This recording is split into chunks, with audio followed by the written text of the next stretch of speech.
13 minutes past 9 now.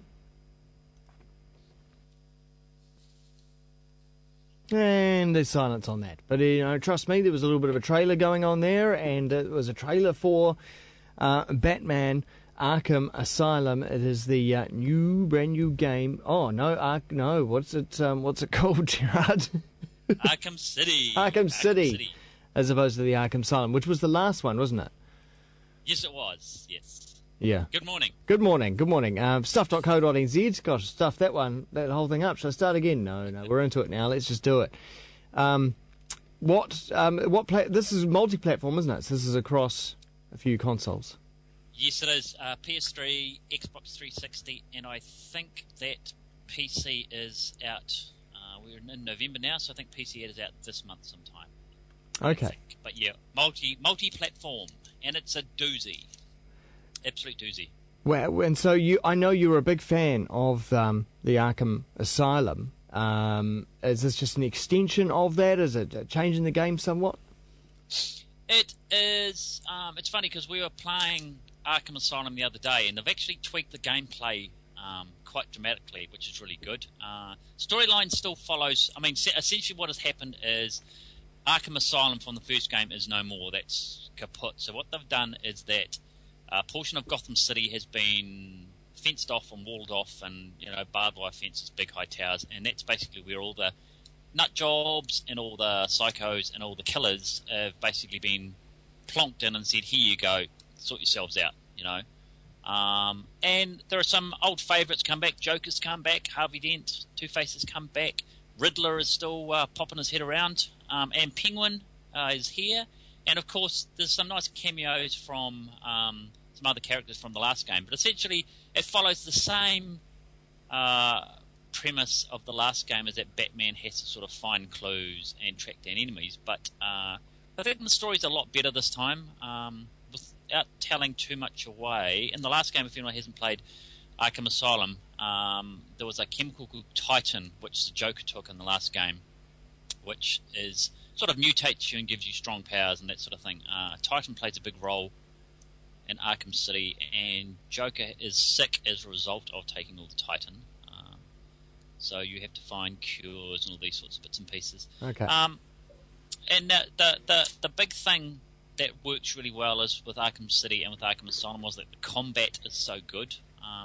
Essentially it's two-button combat. Y I'm playing on the 360, so it's Y for counter move and X for punching and stuff. But it's just so free-flowing. You can actually chain moves together, and some of these fights you might be facing off against 15 or 20 guys. Some guys with armor, some guys with knives, some guys with shields, and it just flows incredibly well. And it's a very big game too. Did you play Arkham Asylum? No, I didn't. No. But based on your recommendations, it's still on my list of games to play. And as you say, because of this world, that you really feel like you are in a whole new universe. Yeah, well, it's beautifully realised. If you can have a gritty, urban, dirty prison sort of realised beautifully, it's just there's lots of little nooks and crannies, and there are a lot of side missions this time as well. So you can complete the main story, but you'll find that there are tangents which come off the main story that you might have to go and hunt down. Now, I'm not a huge reader of the Batman comics, but I think there are characters like One Shot and those sorts of things, which I think are characters from the comic book series from the past. They make an appearance in the game, so you have to try and track down them and do story modes associated with them. So there's lots of side missions. So I've completed the main story. There's no multiplayer at all, so it's just a single-player campaign. But I've finished the main story, and it's very satisfying. And then I'm now completing all these side missions that I didn't complete. And, there are just some beautiful touches. You can come across the Monarch Theatre, which of course was the theatre where Bruce Wayne's parents were killed. Right. And it's just a nice, poignant moment, when Batman can pay his respects. So because you can see there's chalk outlines of his parents, and it's just incredibly well done. And I also think that there are enough sort of little hints given through some of these side missions, maybe, that I think that it might be setting us up for a third one in the series as well. Oh, okay. But definitely recommended. You know, if you're a fan of open world games, free flowing combat, and of course, how can you not like Batman? You know, and Joker. Of course, Joker was voiced by Mark Hamill, Mr. Skywalker. Mr. Skywalker fame, and he does a superb job. And Batman by Kevin Conroy, who was the voice actor who did Batman for the animated series as well. And, all right. You know, I can't actually think of anybody else doing Batman.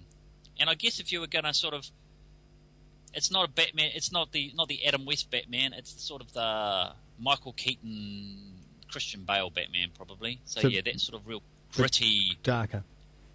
Yeah, darker, much darker. So no, it's great. You need to play it. Really. Okay. Cool. A welcome addition to the Batman franchise. That is Arkham City, available on PlayStation 3, Xbox, and did you say PC as well? Yeah, PC. I think PC is coming sometime this month. Yeah. Very, very good. Well, you can find out more over at stuff.co.nz with the Game Junkie blog over there. And we would love to talk about Battlefield 3, but we haven't had a hands-on with that. We don't have it. No. Okay. We haven't seen it yet. All right. Maybe next week. Maybe not. Time now. Maybe not. 19 minutes past 9 here on the radio.